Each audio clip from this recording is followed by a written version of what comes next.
नमस्कार दोस्तों, अपने YouTube चैनल लर्न हब पर आपका स्वागत है। हम लोग यूपीएसआई के प्रीवियस ईयर के सेट कर रहे थे, जिसमें हम लोगों ने ऑलरेडी 3 सेट सॉल्व कर चुके हैं। चौथा प्रीवियस ईयर का सेट है। इसमें 40 क्वेश्चन होंगे आपके हिंदी के। टोटल 160 क्वेश्चन होते हैं, जिसमें से हर सेक्शन से 40-40 क्वेश्चन होते हैं, जिसमें से आपको 35% कंपलसरी होते हैं क्वालिफाई। मतलब 14 क्वेश्चन सही करने होंगे, तब आप इस सेक्शन से क्वालिफाई होंगे।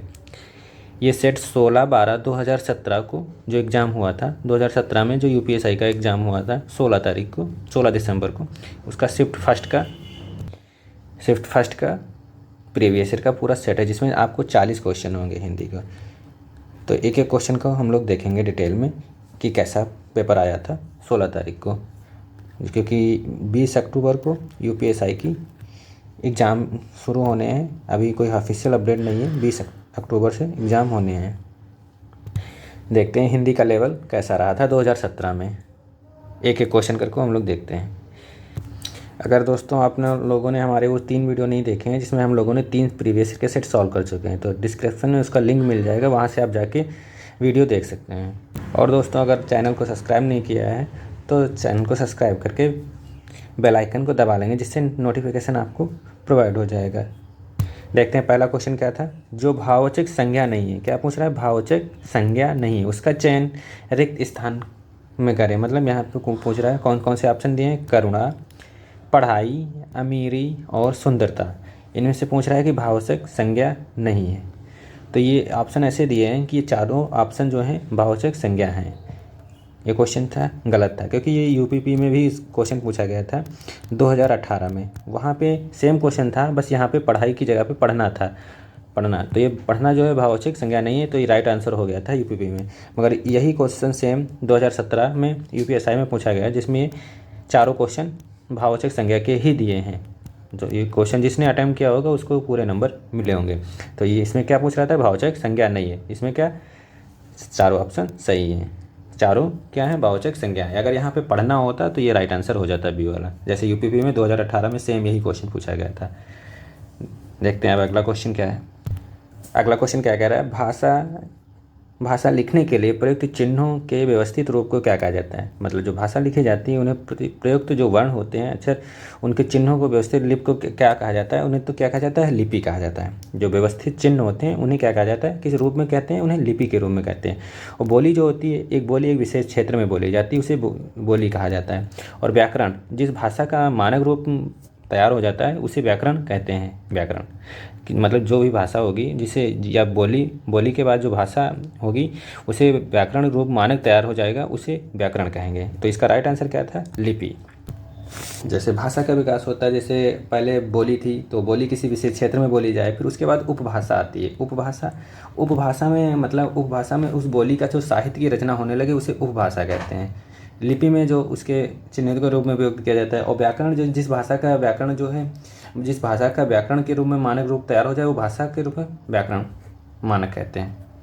अगला क्वेश्चन देखते हैं, क्वेश्चन नंबर 3 में क्या कह रहा है? दिए गए शब्दों में से सही शब्द का पहचानिए। आपसे सही शब्द पूछ रहा है, मतलब इसमें से इरर कहाँ है पे पूछ रहा है कि कौन सा शब्द इसमें गलत है या गलत लिखे हुए हैं, कौन सा सही है इसमें पूछ रहा है। त्योहार तो राइट आंसर क्या हो जाएगा? डी। ऐसे त्योहार लिखा जाता है। शुद्धि अशुद्धि से एक क्वेश्चन जरूर आता है। तो थर्ड क्वेश्चन का राइट आंसर क्या होगा? क्वेश्चन नंबर 3 का ऑप्शन क्या होगा? डी। अगला क्वेश्चन देखते हैं, क्वेश्चन नंबर 4 क्या कह रहा है? दिए गए शब्दों में से नित्य मतलब हमेशा एक वचन में प्रयोग होने वाला कौन सा शब्द नहीं है? कौन सा शब्द नहीं है? ऑप्शन कह दे रखा है, पहला जनता, पानी, आकाश। तो जनता हमेशा एक वचन में प्रयोग होती है, एक वचन में, जैसे पानी है, फिर आकाश। ये हमेशा किसी भी कंडीशन में बहुवचन में प्रयोग नहीं होंगे, हमेशा ये सब मतलब एक वचन में ही प्रयोग होंगे। जनता, पानी, आकाश। और जो हस्ताक्षर होता है हमेशा बहुवचन में प्रयोग होता है। जैसे बहुवचन के कुछ नियम जैसे होते हैं, कुछ शब्द होते हैं, जैसे हस्ताक्षर है, प्राण है, आंसू है, दर्शन है और समाचार है। जैसे प्राण भी ये बहुत पूछा जाता है, प्राण। और दर्शन है, प्राण है, दर्शन है, एक हस्ताक्षर हो गया। फिर एक समाचार भी, ये इसमें बड़ी कन्फ्यूजन होती है। समाचार भी हमेशा बहुवचन में प्रयोग होता है। और एक बहुत पॉपुलर एग्जाम्पल आंसू। आंसू भी बहुत बार पूछा गया है कि आंसू कैसा है, तो आंसू बहुवचन में प्रयोग होता है। ये हूबहू ऐसे ही आपको पूछा जाता है, जैसे दे देता है कि प्राण कैसा है, एक वचन है बहुवचन, या हमेशा बहुवचन में प्रयोग होने वाला। जैसे यहाँ पूछ दिया कि नित्य, एक वचन में, तो नित्य हमेशा प्रयोग होने वाला कौन सा शब्द नहीं यहाँ पे पूछ रहा, तो ये सारे जो हैं एक वचन में प्रयोग होते हैं। हस्ताक्षर हमेशा बहुवचन में। और प्राण, आंसू, दर्शन, समाचार। क्वेश्चन नंबर 5 देखते हैं क्या है। क्वेश्चन नंबर 5 क्या कह रहा है, 1982 में इनमें से किसे ज्ञानपीठ पुरस्कार मिला था। 1982 में पूछ रहा है कि ज्ञानपीठ पुरस्कार इनमें से किसे मिला था। जयशंकर प्रसाद को, महादेवी वर्मा को, बंकिम चंद्र चटर्जी को, इनमें से कोई नहीं। तो 1982 में ज्ञानपीठ पुरस्कार किसे मिला था, महादेवी वर्मा को। इनकी रचना क्या थी, यामा। यामा के लिए इन्हें 1982 में ज्ञानपीठ पुरस्कार मिला था। अगर ज्ञानपीठ पुरस्कार की बात करें तो ज्ञानपीठ पुरस्कार 1961 से दिया जा रहा है। कब से, 1961 से दिया जा रहा है। कितनी भाषाओं में दिया जाता है, 23 भाषाओं में दिया जाता है। और सबसे पहले 1961 से ज्ञानपीठ पुरस्कार की शुरुआत हुई। और सबसे पहले जो ज्ञानपीठ पुरस्कार किसे मिला था, जो जी शंकर कुरूप को। किसको, जी शंकर कुरूप को सबसे पहले ज्ञानपीठ पुरस्कार मिला था। किसके लिए, मलयालम के लिए। मलयालम इनकी एक रचना थी। या वो पूछा जाता है सबसे पहले ज्ञानपीठ पुरस्कार जी शंकर कुरूप।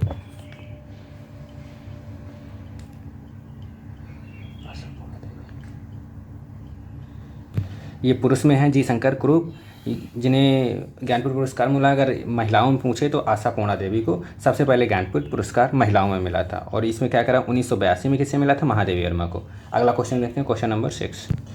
अगला क्वेश्चन क्या कह रहा है, साकार का विपरीत शब्द दिए गए विकल्पों में से कौन सा। मतलब साकार का जो अपोजिट मीनिंग पूछ रहा है आपसे, मतलब विपरीतार्थक शब्द पूछ रहा है, कौन सा होगा। तो साकार ऑप्शन क्या दे रखे हैं, आकार, विकार, प्रकार और निराकार। तो याद रखेंगे साकार का विलोम क्या होता है, निराकार। क्या होता है, निराकार। साकार, कोई चीज़ साकार करना होता है उसी निराकार, तो उसका विलोम क्या हुआ, निराकार। अगला क्वेश्चन देखेंगे, क्वेश्चन नंबर 7। अगला क्वेश्चन क्या कह रहा है, क्वेश्चन नंबर 7 क्या कह रहा है, रिक्त स्थानों की पूर्ति के लिए दिए गए विकल्पों में से सही विकल्प का चयन करें।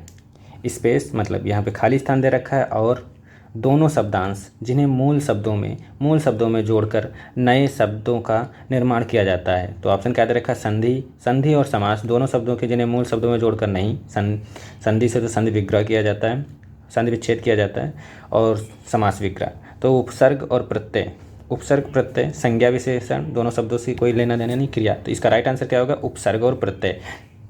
उपसर्ग हमेशा शब्द के शुरुआत में लगता है। उपसर्ग जैसे पुरोहित, तो पुरोहित में पुर जो है, पुरोहित में पूरा मतलब ये वाला, ये उपसर्ग हो जाएगा। और प्रत्यय हमेशा शब्द के लास्ट में लगता है। दोनों शब्दांश जिन्हें मूल शब्दों से जोड़कर नए शब्दों का निर्माण किया जाता है, इससे कोई नए शब्द का निर्माण किया जाता है। उपसर्ग में कोई शब्द में उपसर्ग अगर जोड़ देंगे तो एक नया शब्द बन जाएगा, और प्रत्यय पीछे लगा देंगे शब्द के, तभी एक नया शब्द बन जाता है। तो 7 का राइट आंसर क्या होगा, बी। क्या कह रहा था, शब्दांश की जिन्हें मूल शब्दों से जोड़कर नए शब्दों का निर्माण किया जाता है, तो उपसर्ग और प्रत्यय। अगला क्वेश्चन देखते हैं, क्वेश्चन नंबर 8। अगला क्वेश्चन क्या कह रहा है, क्वेश्चन नंबर 8, पंक्ति शब्द का वचन बदल के लिखिए। मतलब इसमें पंक्ति का वचन बदल के लिखिए। पंक्ति शब्द का वचन मतलब वचन बता रहा था, पंक्ति का एक वचन है तो इसका बहुवचन क्या होगा, पंक्तियाँ गलत है, ये पंक्तियाँ गलत लिखा है, पंक्तियाँ और पंक्तियाँ, तो इसमें देखो आ लिखा है तो ये गलत हो जाएगा, पंक्तियाँ। राइट आंसर क्या होगा, डी। मतलब जो आ है, आ का अकारांत जो है तो ई में बदल जाता है, तो यहाँ पे क्या होगा, चांद की बिंदी वाला पंक्तियाँ। राइट आंसर क्या होगा, 8 का पंक्ति का बहुवचन क्या होगा, पंक्तियाँ।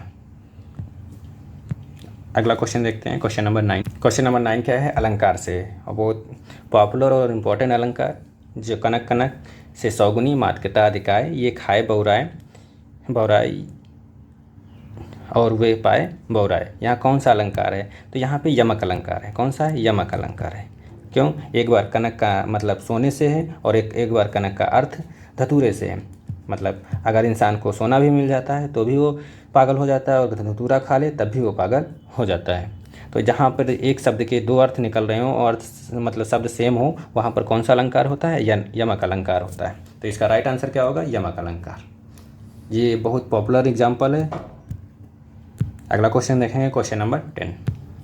अगला क्वेश्चन क्या कह रहा है, दिए गए विकल्पों में से बादल का समानार्थी शब्द, बादल पूछ रहा है, बादल का समानार्थी शब्द मतलब समानार्थी मतलब पर्यायवाची शब्द कौन सा होगा बादल का।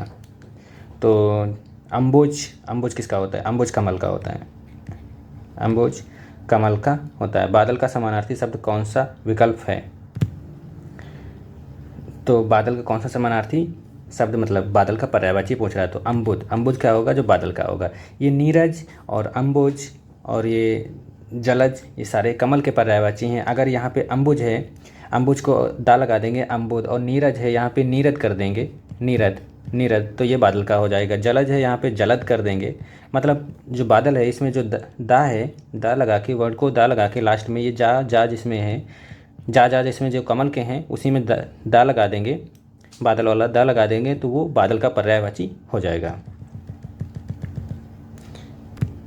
मतलब नीरज है तो नीरद जो है नीरद बादल का हो जाएगा। अगर जलज है, जलज कमल का पर्यायवाची है। अगर दा लगा देंगे जलद, तो जलद वो भी बादल का पर्यायवाची हो जाएगा। और जलज का किसका है? कमल का है। तो इसका राइट आंसर क्या होगा? अम्बुद। अम्बुज किसका है? अम्बुद। अम्बुद पर्यायवाची किसका है? बादल का।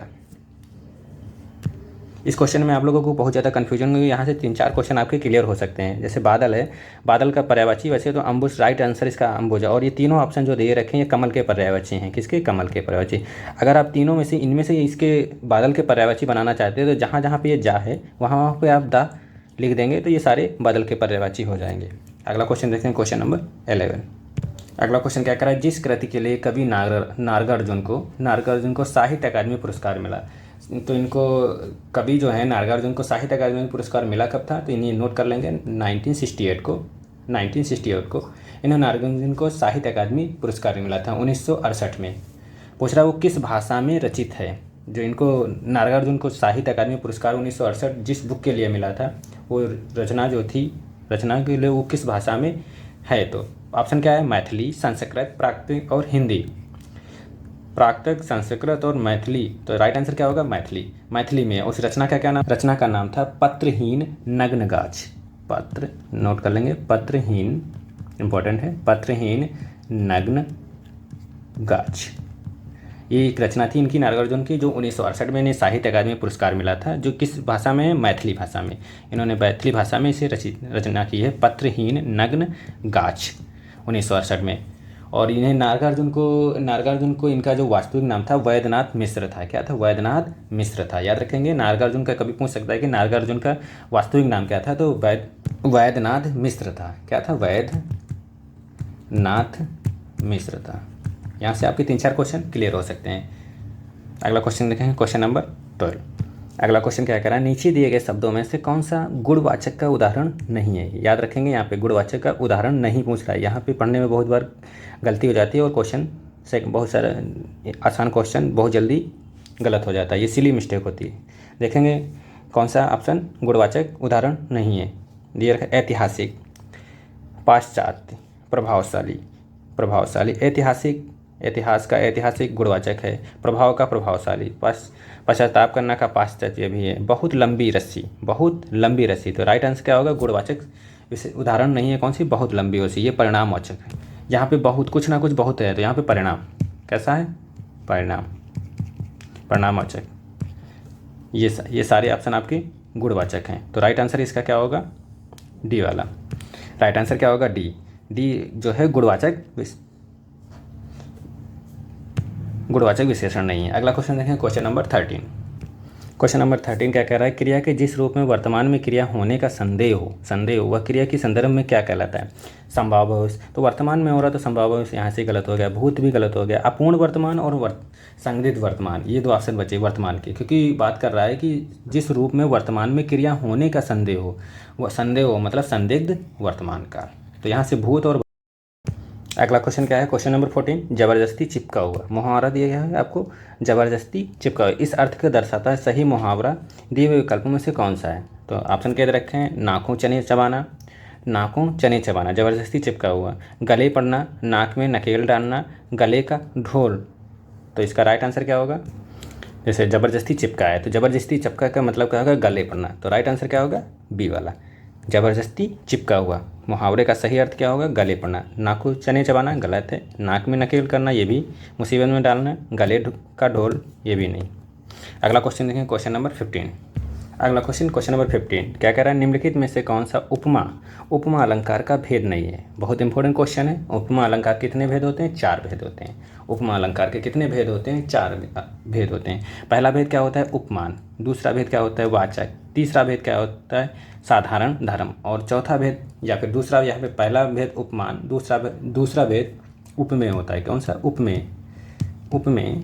और तीसरा भेद वाचक, चौथा भेद साधारण धर्म। ये 4 उपमा अलंकार के भेद होते हैं। लक्षण जो है ये उपमा अलंकार का भेद नहीं होता। यहाँ क्या पूछ रहा है आपसे? नहीं पूछ रहा था। यहाँ पे अगले क्वेश्चन में अगर पूछा जा सकता है, ये भी क्वेश्चन पूछा जा सकता है कि उपमा अलंकार के कितने भेद होते हैं। तो कितने भेद होते हैं? 4 भेद होते हैं। कौन कौन से होते हैं? उपमान, उपमेय, वाचक और साधारण धर्म। ये उपमा अलंकार के 4 भेद होते हैं। लक्षण जो होता है उपमा अलंकार का भेद नहीं होता है। इंपॉर्टेंट क्वेश्चन था। अगला क्वेश्चन देखते हैं, क्वेश्चन नंबर 16। अगला क्वेश्चन, क्वेश्चन नंबर 16 रचना से क्या कह रहा है? कादम्बरी किस लेखक की रचना है? कादम्बरी जो है वो किस लेखक की रचना है? तो किस लेखक की रचना है? आप लोग गेस करिए। भवभूत, बाणभट्ट, विद्यापत और कबीर। तो किसकी रचना है? इसका राइट आंसर क्या होगा? कादम्बरी जो है रचना बाणभट्ट की है। किसकी? बाणभट्ट की। तो राइट आंसर क्या होगा इसका? बी वाला। कादम्बरी किस लेखक की रचना है? तो बाणभट्ट की रचना है। अगला क्वेश्चन देखेंगे, क्वेश्चन नंबर 17। अगला क्वेश्चन, क्वेश्चन नंबर 17 क्या कह रहा है? नाव का समानार्थी शब्द निम्नलिखित विकल्पों में से कौन सा नहीं है? कौन सा नहीं है? नहीं जरूर देखेंगे हम लोग, क्योंकि इससे बहुत जल्दी गलती होती है कि कौन सा नहीं है। तो तरी, डोंगी, नौका, तरणी, ये तीनों जो हैं, ये तीनों जो तरी है, तरी भी नाव का समानार्थी शब्द है, नौका भी है और डोंगी भी है। तरणी अगर इस तरह से लिखा होता, इस तरीक़ा से लिखा होता तो ये नाव का पर्यायवाची होता। ये कि स्त्री का पर्यायवाची। किसका? स्त्री का, युवती का समानार्थी शब्द है। तो इसका राइट आंसर क्या होगा? डी वाला। क्या पूछ रहा था? नाव के समानार्थी शब्द। तो नाव के तीनों समानार्थी शब्द हैं, तरी, डोंगी, नौका। अगर ये तरणी ऐसे लिखा है, अगर इस तरह से छोटी ई मात्रा लगी होती तो ये नाव का समानार्थी शब्द हो जाता है। बड़ी ई की मात्रा लगी तो ये स्त्री का समानार्थी शब्द हो गया। अगला क्वेश्चन देखेंगे, क्वेश्चन नंबर 18। अगला क्वेश्चन, क्वेश्चन नंबर 18 क्या कह रहा है? निम्न शब्दों में से पुल्लिंग शब्द कौन सा है? पुल्लिंग शब्द पूछ रहा है आपसे। तो ऑप्शन क्या दे रखे हैं? राशि, जाति, विधि, शशि। तो इसमें से आपको छांटना है कि पुल्लिंग शब्द कौन सा है। पुल्लिंग शब्द कौन सा है? तो राशि भी स्त्रीलिंग शब्द है, जाति भी स्त्रीलिंग शब्द है, विधि भी स्त्रीलिंग शब्द है। जो शशि होगा ये शशि केवल ही शशि नहीं, शशि केवल ही पुल्लिंग होगा।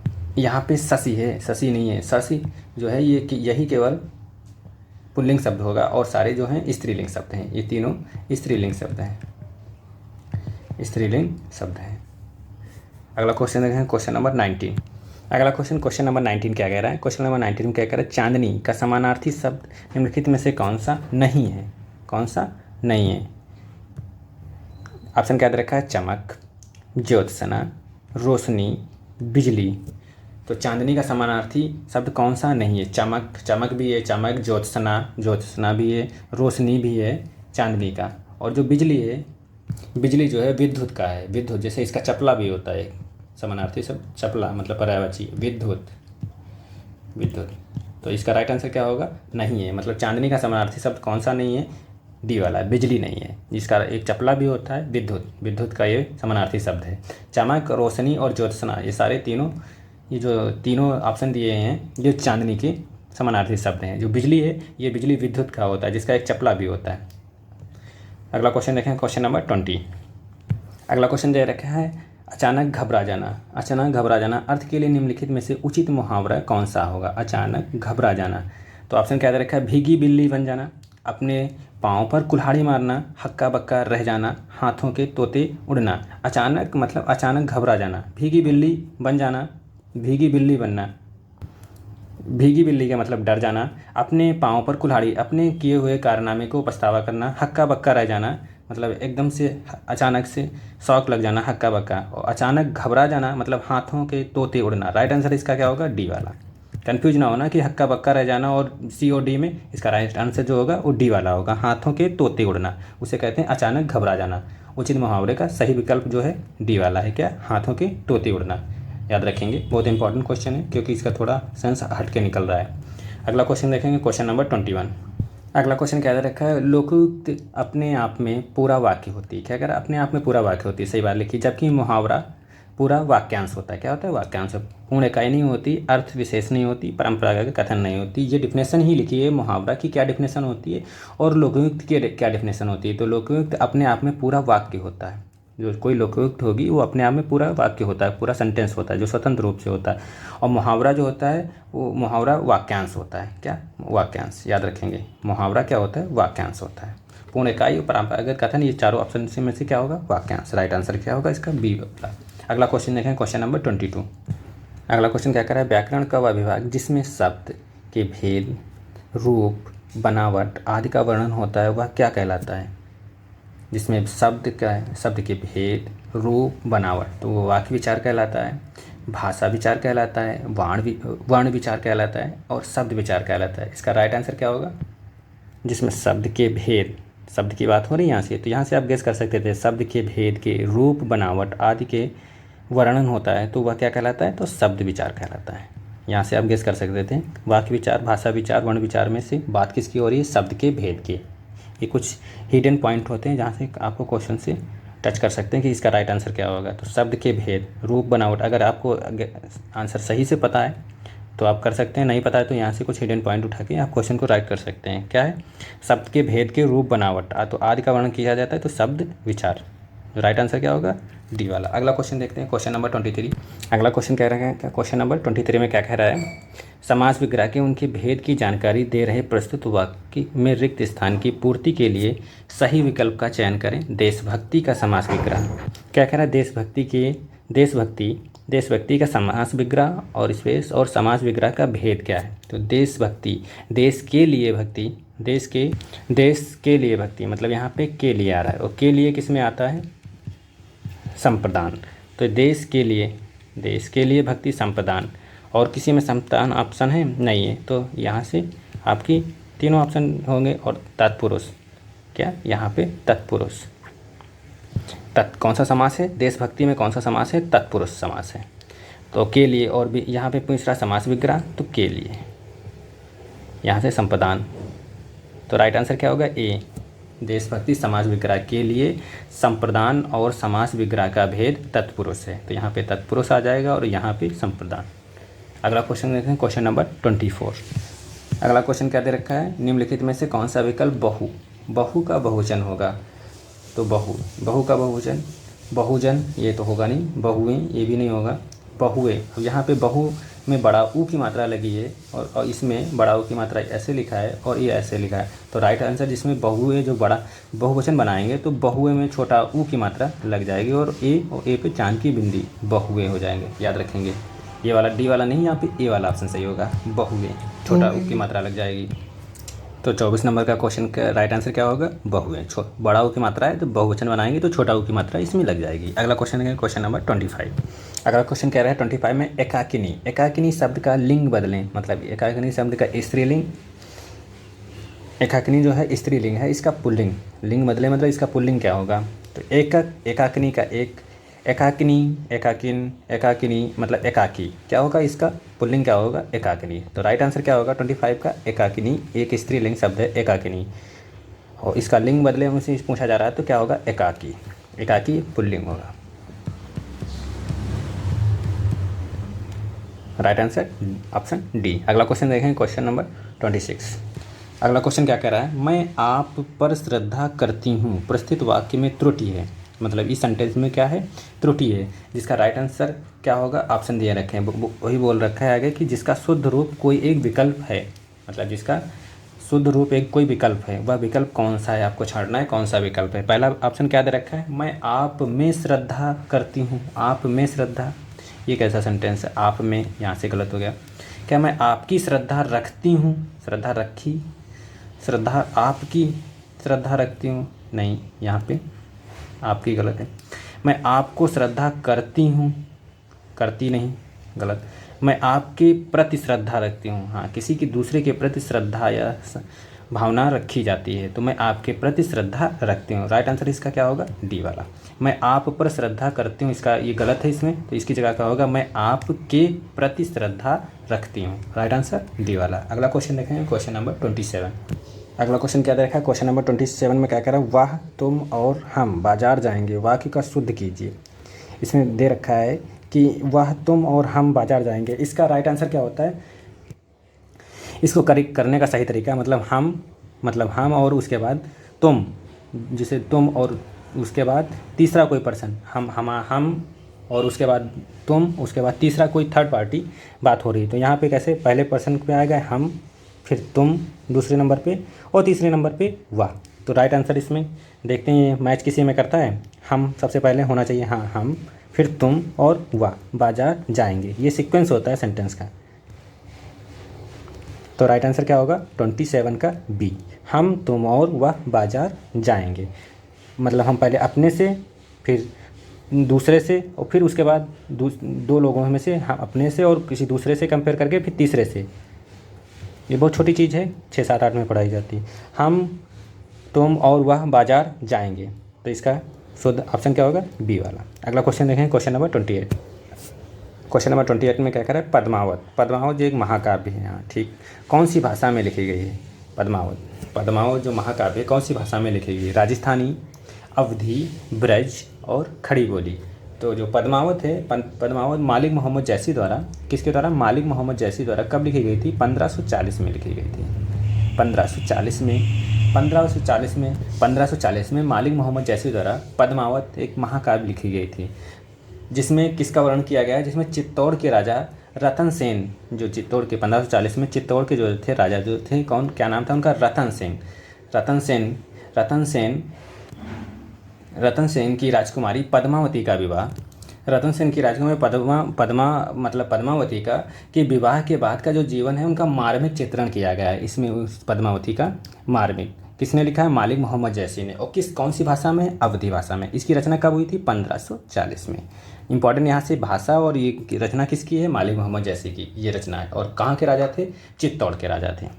अगला क्वेश्चन देखते हैं, क्वेश्चन नंबर 29। अगला क्वेश्चन क्या कह रहा है? रिक्त स्थानों की पूर्ति के लिए दिए गए विकल्पों में से सही विकल्प का चयन करें। क्या दे रखा है? हम जिनसे कुछ रखते हैं, खाली स्थान, वह हमारी, खाली स्थान, करते हैं। तो हम जिनसे कुछ रखते हैं, पहला आप अपेक्षा रखते हैं, कुछ रखते हैं अपेक्षा, वह हमारी उपेक्षा करते हैं। हम जिससे, बी वाले ऑप्शन में देखते हैं मैच करा के, हम जिनसे कुछ रखते हैं, कुछ रखते हैं चिंता, वह हमारी सहायता करते हैं। हम जिनसे कुछ रखते हैं उम्मीद, वह हमारी मदद करते हैं। इस क्वेश्चन में अगर देखा जाए तो किसकी बात हो रही? अपेक्षा और उपेक्षा की बात हो रही। हम जिनसे कुछ हम कुछ रखते हैं अपेक्षा, वह हमारी उपेक्षा करते हैं, या हम हमारी उपेक्षा करते हैं। एक सकारात्मक और आगे उसी शब्द की जो है नकारात्मक बात कर रहा है। क्या? अपेक्षा रखते हैं, वह हमारी उपेक्षा करते हैं। अगला क्वेश्चन देखेंगे, क्वेश्चन नंबर 30। अगला क्वेश्चन नंबर 30 क्या कह रहा है? जहाँ एक शब्द अनेक अर्थों में प्रयुक्त होता है, जहाँ एक शब्द अनेक अर्थों में प्रयोग होता है, वहाँ कौन सा अलंकार होता है? यमक अलंकार एक ही शब्द होता है, उसके अर्थ दो निकलते हैं, तो ये गलत हो गया है। शब्दालेश, ये भी गलत। अर्थालेश मतलब श्लेष अलंकार। श्लेष अलंकार में एक ही अर्थ, मतलब एक शब्द के अनेक अर्थ निकलते हैं, वहाँ पे श्लेष, जहाँ चिपके होते हैं शब्द, यहाँ पे जो श्लेष अलंकार में होते हैं एक शब्द से अनेक अर्थ चिपके होते हैं, वहाँ पे श्लेष अलंकार होता है। जैसे इसका बहुत इम्पोर्टेंट एक बहुत पॉपुलर एग्जाम्पल है, रहीमन पानी राखियो, बिन पानी सब सून, पानी गए न उबरे, मोती मानुस सब चून। यहाँ पे पानी जो है 3 बार आया है। एक बार पानी का चमक है, और एक बार इज्जत है, और एक बार पानी का अर्थ है जल। तो यहाँ पे एक शब्द के मतलब पानी के अनेक अर्थ निकल रहे हैं, तो वहाँ पे कौन सा अलंकार होता है? श्लेष अलंकार। अलंकार से लगभग 4 क्वेश्चन हर शिफ्ट में पूछे गए हैं। अगला क्वेश्चन देखते हैं, क्वेश्चन नंबर 31। अगला क्वेश्चन नंबर 31 क्या कह रहा है? प्रश्न पत्र में कुछ प्रश्नों के उत्तर संक्षिप्त लिखने होते हैं, और कुछ खाली स्थान दिया हुआ है, से दिए हुए में से उचित विकल्प में से कौन सा का चयन करें, प्रस्तुत वाक्य पूर्ण कीजिए। मतलब यहाँ पे आपको भरना ही इन ऑप्शनों में से क्या होगा? विस्तार, मतलब कुछ प्रश्नों के उत्तर संक्षिप्त लिखे होते हैं, और तो कुछ के विस्तार से, कुछ के विस्तृत, और कुछ के लघु, तो कुछ के दीर्घ। तो राइट आंसर इसका क्या होगा? राइट आंसर क्या होगा? मतलब कुछ उत्तर जो होते हैं संक्षिप्त लिखने होते हैं, और तो कुछ विस्तार से। क्या होगा? विस्तृत ना होगा, ना दीर्घ, ना लघु। मतलब यहाँ पे संक्षिप्त की पहले बात ही कर चुका है, तो लघु यहाँ से कट ही जाएगा। मतलब विस्तार, मतलब विस्तार से लिखे होगा, तो कुछ विस्तार से। राइट आंसर 31 का ये वाला। अगला क्वेश्चन है 32। अगला क्वेश्चन 32 क्या है? कंगाली में आटा गीला। कंगाली में आटा गीला होना। लोकयुक्त का अर्थ निम्नलिखित में से कौन सा विकल्प दर्शाता है? ऑप्शन क्या रखें? मुसीबत में और मुसीबत आना, बुरे के साथ रहने से बुराई ही मिलती है, गरीबी में और मुसीबत आना, गरीबी में और मुसीबत आना, एक तो दोस्त था दूसरा और लग गया। तो कंगाली में जो आटा गीला उसका राइट आंसर होगा मुसीबत में और मुसीबत आना, मतलब एक मुसीबत थी और दूसरी उसके बदले दूसरी मुसीबत आ जाना। कंगाली में आटा गीला, राइट आंसर क्या होगा? ए वाला, ऑप्शन ए। अगला क्वेश्चन देखते हैं, क्वेश्चन नंबर 33। अगला क्वेश्चन है क्वेश्चन नंबर 33। क्या कह रहा है? यह देखिए अरविंद से शिशुवृंद कैसे सो रहे हैं। यह देखिए अरविंद से शिशुवृंद कैसे सो रहे हैं प्रस्तुत में कौन सा अलंकार है? व्यतिरेक अलंकार, अनियोक्त अलंकार, पूर्णमा अलंकार, लुप्तोपमा अलंकार। तो इसमें राइट आंसर क्या होगा? लुप्तोपमा अलंकार। इसमें क्या लुप्तोपमा अलंकार की पहचान क्या होती है? इसमें गुण जो होता है वो लुप्त होता है। जैसे यमक अलंकार के उपमा अलंकार के 4 भेद होते हैं, उसमें से जो ये गुण वाला भेद होता है ये लुप्त होता है। एक भेद जो होता है लुप्त होता है, वहाँ से लुप्तोपमा अलंकार होता है। क्वेश्चन नंबर 33 का राइट आंसर क्या होगा? सी। अगले 34 और 35, 36 जो है पैसेज से क्वेश्चन है, मतलब गद्यांश से क्वेश्चन है। ये गद्यांश हम लोग बाद में करेंगे जो चारों सेट हैं। अगला क्वेश्चन देखेंगे, क्वेश्चन नंबर 37। अगला क्वेश्चन बहुत ही कन्फ्यूजिंग क्वेश्चन है। क्या कह रहा है? हिंदी भारत की कौन सी भाषा है? हिंदी जो है भारत की वैसे तो राजभाषा है, मगर ये एग्ज़ाम में पूछा गया था, यूपीपी के एग्ज़ाम में 2018 में। उसमें इसका राइट आंसर संपर्क भाषा माना था। राइट आंसर क्या माना था? हिंदी भारत की कौन सी भाषा है? तो संपर्क भाषा माना था उसका राइट आंसर। हिंदी भारत की राजभाषा है। राइट आंसर क्या होगा इसका? बी वाला, मगर यूपीपी में उसका आंसर संपर्क भाषा माना था। और जो ये यूपीएसआई का एग्ज़ाम हुआ था उसमें इसका आंसर राजभाषा माना था। अगला क्वेश्चन है क्वेश्चन नंबर 38। अगला क्वेश्चन क्या दे रखा है? क्वेश्चन 38 क्या कह रहा है? मैंने मेरे को सुधार लिया है। मैंने मेरे को सुधार लिया वाक्य में प्रकार की अशुद्धि है। क्या कह रहा है? मैंने मेरे को सुधार लिया, तो यहाँ पे निजवाचक सर्वनाम की अशुद्धि है। क्या कहा? मैंने अपने आप को सुधार लिया है, तो सर्वनाम मतलब निजवाचक सर्वनाम की अशुद्धि है यहाँ पे। कैसे? मैंने अपने आप को सुधार लिया है। राइट आंसर क्या होगा? अर्थ इसका डी। अगला क्वेश्चन देखें 39, आज का सेकंड लास्ट क्वेश्चन। अगला क्वेश्चन क्या कह रहा है? 39 क्या कह रहा है? यह कहानी रोचक है। यह कहानी रोचक है, यह विशेषण का कौन सा भेद है? यहाँ पे कह रहा है यह जो है यह विशेषण कौन सा भेद? जैसे मैं है, मैं, तू है, वह है, वह, ये सारे जो निजवाचक सर्वनाम, ये पुरुषवाचक सर्वनाम हैं, ये सारे सर्वनाम हैं। तो यहाँ पे कौन सा यह पूछ रहा है? यह विशेषण कौन सा है भेद है? तो सर्वनामिक विशेषण है। राइट आंसर इसका क्या होगा? डी वाला, सर्वनामिक विशेषण। अगला क्वेश्चन देखें, क्वेश्चन नंबर आज का लास्ट क्वेश्चन। अगला क्वेश्चन नंबर 14 के ऑप्शन नहीं दिए हुए हैं। तो क्वेश्चन हम लोगों ने कितने 39 क्वेश्चन हम लोगों ने किए, और पैसेज के गद्यांश के 3 क्वेश्चन छोड़ दिए, क्योंकि हम गद्यांश लास्ट में जब सारे सेट सॉल्व हो जाएंगे तो एक गद्यांश के सारे एक बार में कर लेंगे जितने प्रीवियस ईयर के पूछे गए हैं। तो दोस्तों कैसा लगा आपको ये वीडियो? कमेंट बॉक्स में ज़रूर बताएं, और चैनल को जिन लोगों ने सब्सक्राइब नहीं किया सब्सक्राइब करें और शेयर करें। थैंक यू दोस्तों।